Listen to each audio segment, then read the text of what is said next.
Бүгін міне Шығыс Қазақстан облысы мәдениет басқармасынан, Шығыс Қазақстан облыстық филармониясынан, Шығыс Қазақстан облыстық әкімінің симфониялық оркестрі және солистерінің қатысуымен симфо-рок атты тамаша бір концерт өткелі отыр.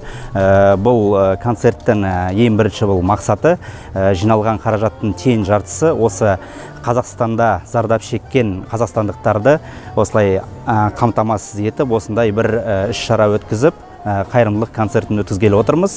Бүгін бір тамаша бір концерт болады.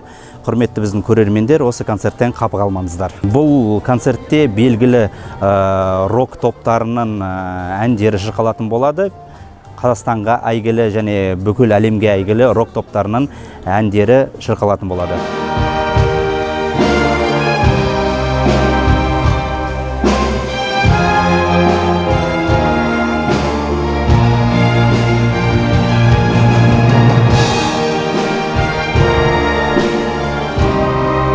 Мы приехали из Алматы в наш родной город, чтобы принять участие в очередном празднике музыки.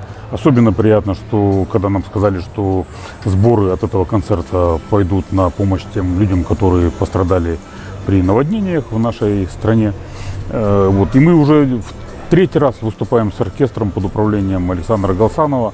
Это, конечно, словами не передать то счастье для музыканта, когда играешь, а сзади за тобой целый оркестр, 52 человека, и они все профессионалы, а мы, прямо скажем, любители.